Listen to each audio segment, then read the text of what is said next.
Quero convidar nosso querido irmão Josuel para vir aqui agora. Querido irmão Josuel, vem para cá.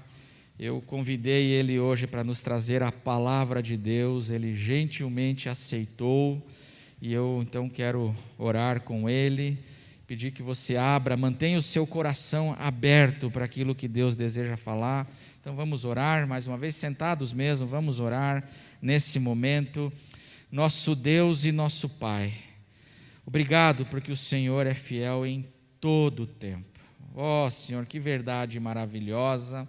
Obrigado agora pelo nosso querido irmão Josuel, servo do Senhor, que tem o coração sensível a Ti, que o Senhor use nessa manhã, aquilo que o Senhor colocou no coração dele, para trazer a Tua palavra para a igreja nessa manhã, para cada um de nós. Abençoa o Teu Filho e nos abençoe através dele, nós pedimos em nome de Jesus, amém, amém, amém, queridos irmãos. Irmão Josué, obrigado, viu?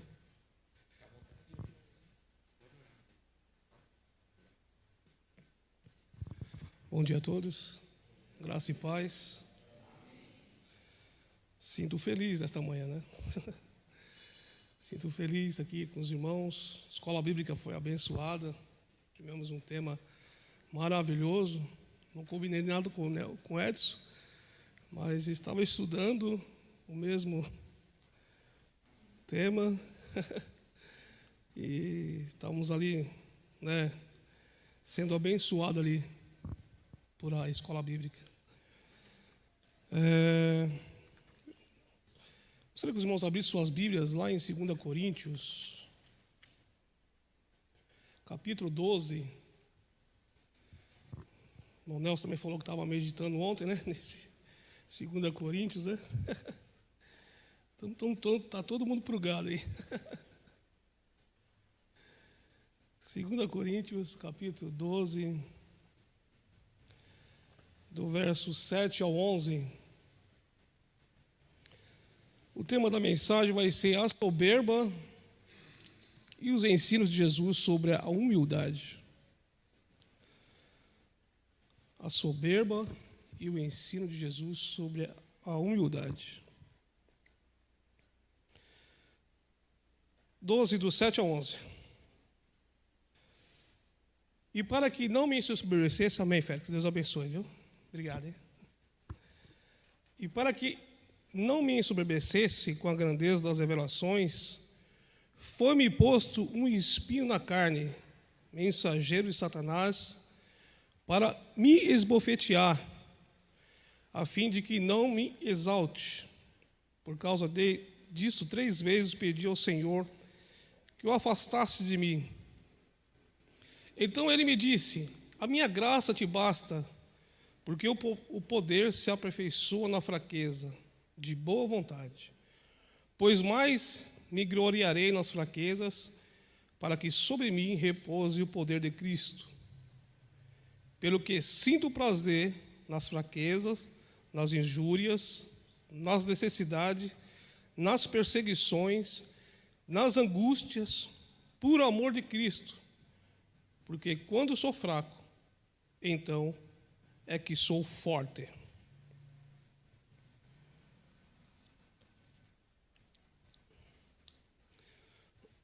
Como o tema diz, irmãos, a soberba. A soberba tem um significado de ter orgulho, né? E orgulho é um sentimento de prazer e de poder com a sua própria honra. Essa soberba nós vemos lá em Adão, por causa da soberba de querer ser igual a Deus. Ele foi expulso do jardim do Éden. E a Bíblia no Velho Testamento relata sobre vários homens, como Sansão, como Saul, Nabucodonosor.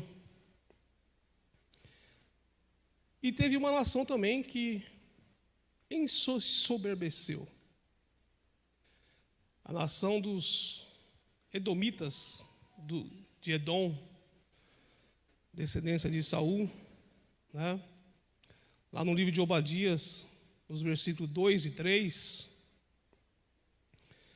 fala que Deus construiu a cidade de Edom para que eles fossem pequenos. Mas no coração deles, eles se ensoberbeceram e quiseram ser grandes. E por causa deste sentimento de querer ser grande, a sua cidade foi totalmente destruída. Daí, nós vemos no tempo de Roma, a glória de Roma, a soberba chegou ao auge. Roma queria que o mundo se curvasse diante deles. Eles colonizaram mais de um terço do mundo e fizeram eles todos escravos. O conceito de soberba em Roma era bonito ter poder, era bonito eu sobressair em cima de outro. O sinônimo de escravo no tempo de Roma era ser humilde.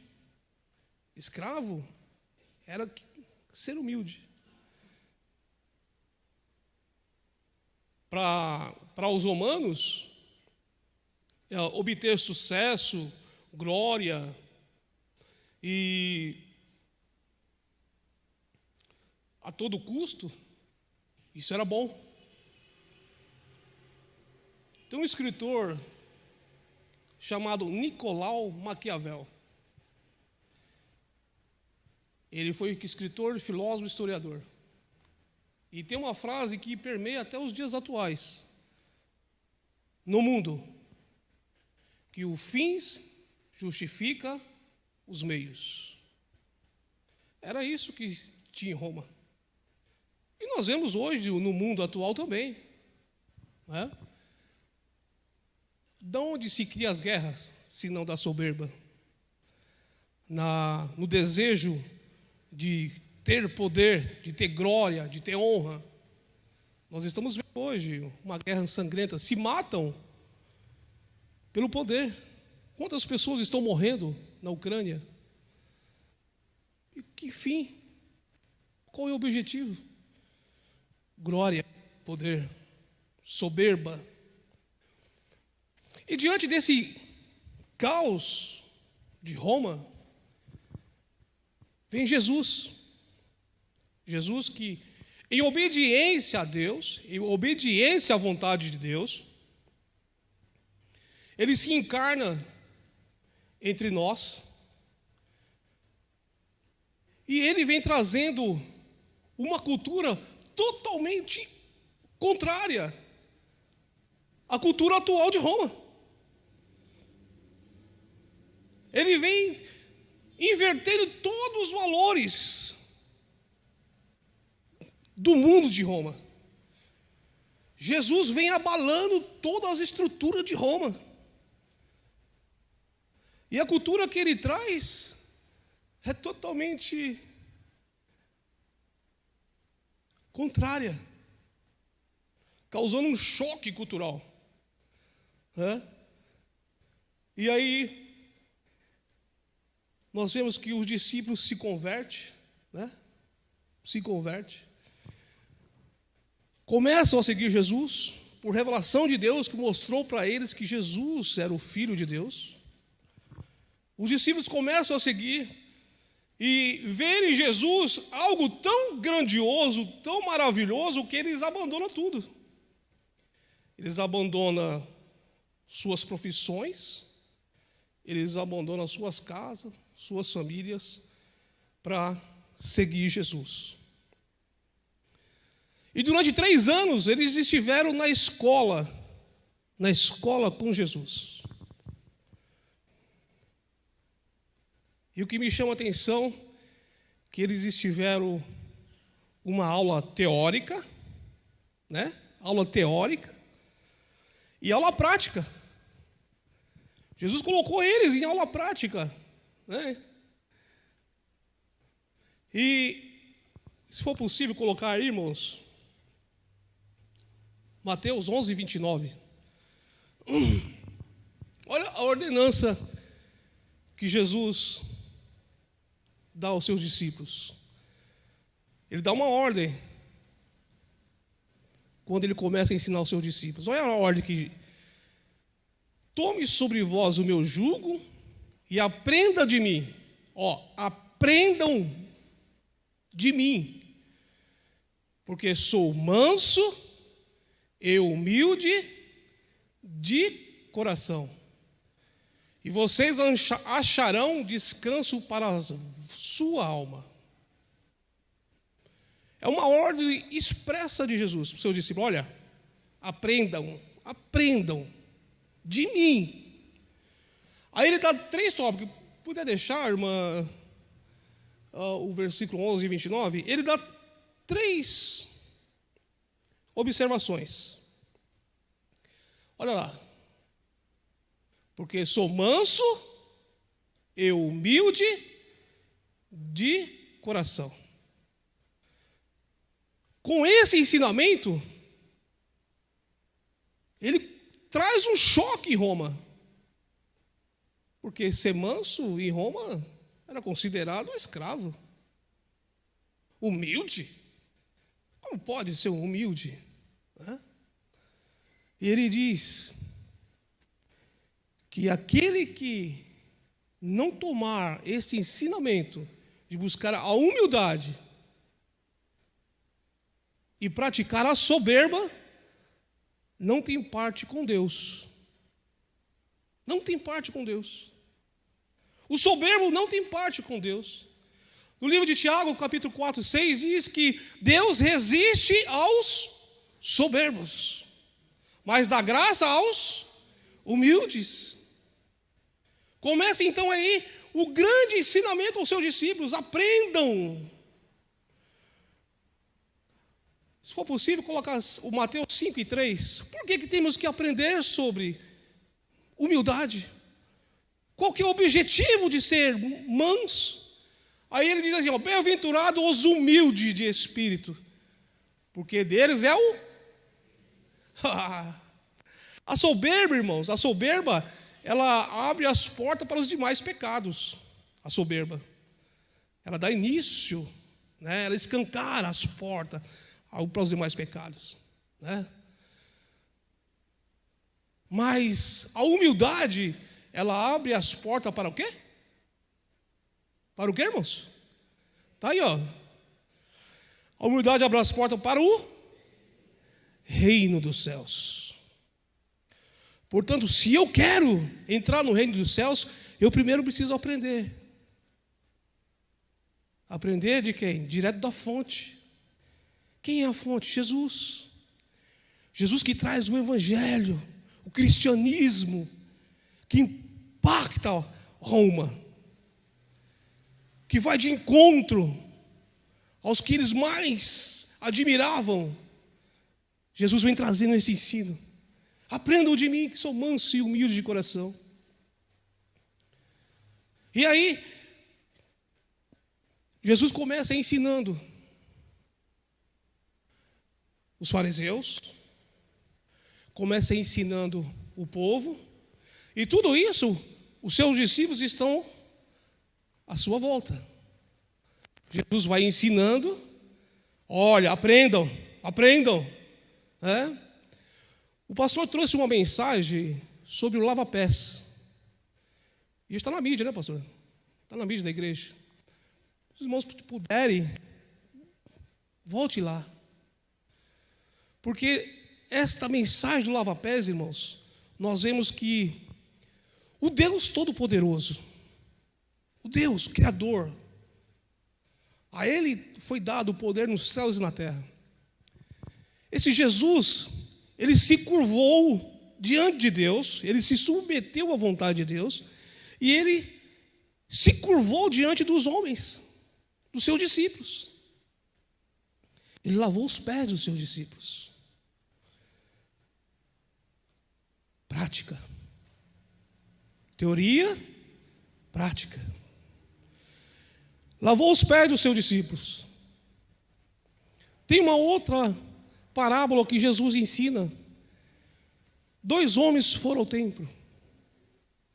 Um fariseu e o outro publicano. Vamos ver lá? Bem rapidinho. Lucas 18, 9 e 11. Lucas 18, nós vamos ler do 9 até o 11.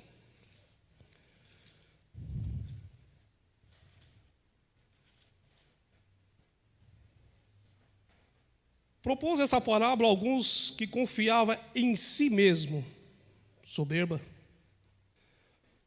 por se considerarem justos e desprezava os outros. 2 homens subiram ao templo com o propósito de orar, um fariseu e outro publicano.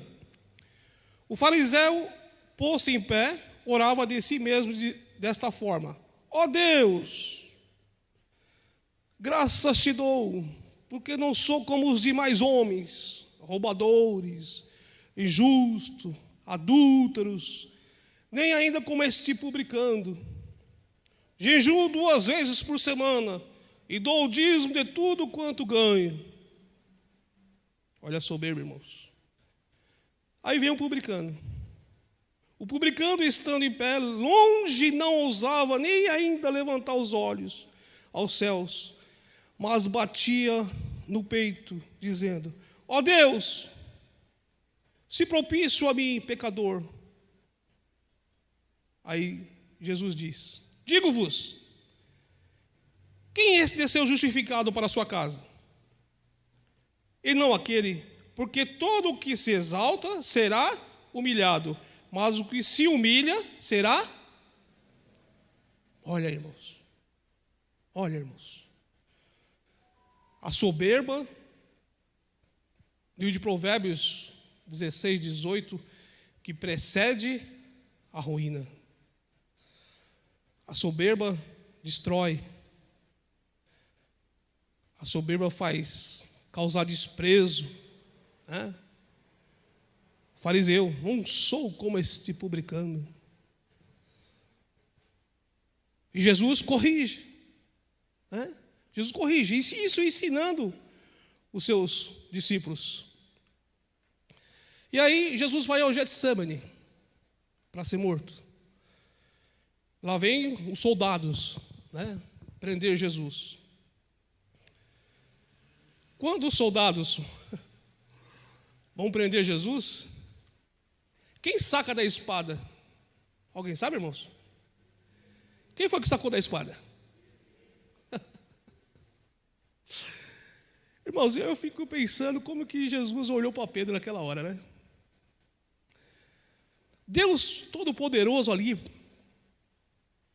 presente, os soldados ali querendo prender Jesus, mas Deus ali Todo-Poderoso, né? Jesus podia orar e mandar um anjo, como matou aqueles 144 mil, né, homens, né?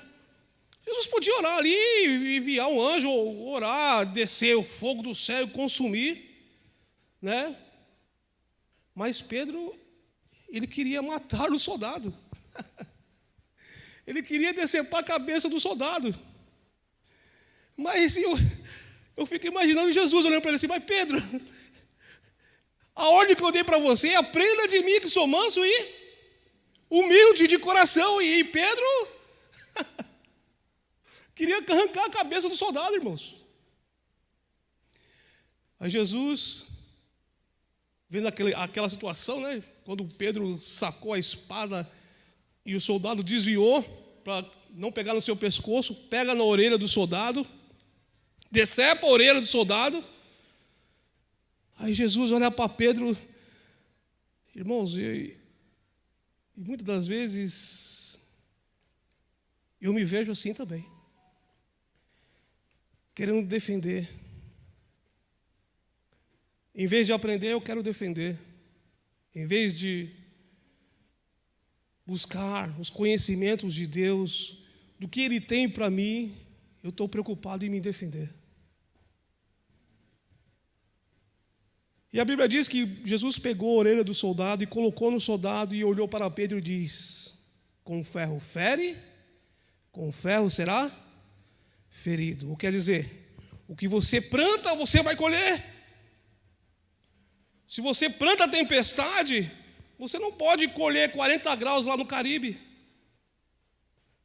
Vai colher tempestade.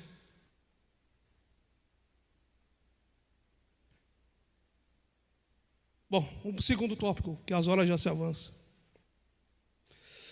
Alegria na tribulação. Nós vemos, na leitura que nós lemos, lá em Coríntios capítulo 12, verso 7, 12 vezes 7,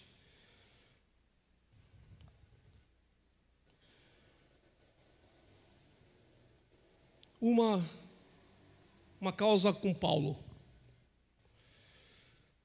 Deus tinha colocado um espinho na carne de Paulo. E no verso 8, 12:8, ele pergunta a Deus: por que, Senhor? Por que, Senhor?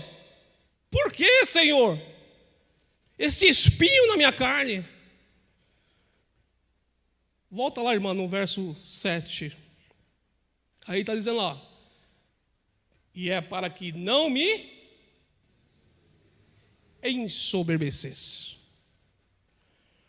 Ou seja, tinha um mal causando em Paulo, mas isso era a permissão do próprio Deus, para que ele não se ensoberbecesse. Porque a soberba abre a porta para os demais pecados. A soberba fecha a porta para o reino de Deus. E Deus, como é onipresente, coloca um espinho na carne de Paulo. E ele questiona: por que, Senhor? Por que, Senhor? Por que, Senhor? E muitas das vezes Deus responde. Mas tem vezes que Deus não responde, irmãos. Nós vemos o caso de Jó. Jó clamou 16 vezes: por que, Senhor? Por que meu filho morreu? Porque eu não morri no nascimento. Ele questionou Deus 16 vezes e Deus não respondeu. Mas aqui Deus responde para Jó, ou para Paulo: para que você não se ensoberbeça. E ele diz mais, no verso de número 9: então ele disse: a minha graça te basta, porque o poder se aperfeiçoa na fraqueza. De boa vontade, pois mais me gloriarei nas fraquezas, para que sobre mim repouse o poder de Cristo. O que Paulo acaba de descobrir aqui, irmãos? Que o sofrimento tem um propósito. O sofrimento, a dor que Deus permite muitas das vezes em nossas vidas, tem um propósito. A tribulação tem um propósito. A angústia tem um propósito. Nada acontece por acaso. Nada está acontecendo na sua vida por acaso. Deus tem o controle de tudo. Deus é soberano. Não há nada que esteja oculta aos seus olhos. E nós vemos aqui, no verso de número 10, que quando Paulo descobre isso, olha só o que ele fala, que ele se expressa: pelo que sinto prazer. Olha, irmão, sentir prazer na dor. Sentir prazer na dor. Como isso? Nas fraquezas, nas injúrias, na necessidade, nas perseguições, nas angústias, por amor de Cristo, porque quando sou fraco, então é que sou forte. Ele fala isso e vive na prática. Ele está falando aí na teoria, mas ele viveu na prática. Lá em Filipos, nós falamos hoje na escola bíblica, lá em Filipos, Paulo foi pregar o evangelho em Filipos. Paulo foi anunciar as boas novas. Paulo expulsa demônio lá. de uma endemoniada. E por causa disso, ele foi o quê? Humilhado. Ele foi açoitado. Teve as suas vestes rasgadas. Foi preso por amor de Cristo. Mas à meia-noite, diz o texto, à meia-noite, sabe o que eles estavam fazendo? Sabe o que eles estavam fazendo, irmãos? Louvando. Irmãos, eles tinham acabado de ser chicoteados, irmãos. Esbofeteados. Eles foram humilhados na cidade. Foram presos. Tinha tudo para estar o quê? Reclamando, né? Está recorrendo, né? Não, isso é injustiça. Isso não pode acontecer. Não. Eles estavam o quê? Louvando e orando a Deus. É isso que Deus quer de nós, irmãos. Quando nós buscamos a humildade, como nós lemos lá no verso 5, as portas do reino de Deus se abrem para nós. E o último tópico: a humildade traz exaltação. As portas do reino se abrindo, irmãos.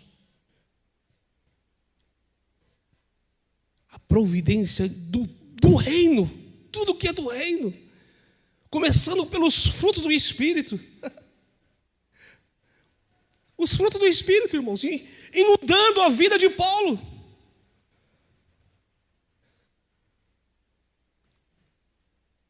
E trazendo alegria. Isso eu entendo como a própria ação do Espírito Santo de Deus, trazendo consolo, conforto. Eles estavam chicoteados, no mínimo eles estavam sangrando. Mas quando eles começaram a louvar, eu creio que o Espírito Santo tomou conta deles ali. E a ação foi tão tamanha, tão grande, que os carcereiros foram convertidos. Irmãos, no sofrimento, na agonia, na angústia, eles estavam louvando. Todo sofrimento, toda tribulação tem um propósito de Deus na nossa vida. Ou seja, ela serve para nos ensinar. Ela é pedagógica.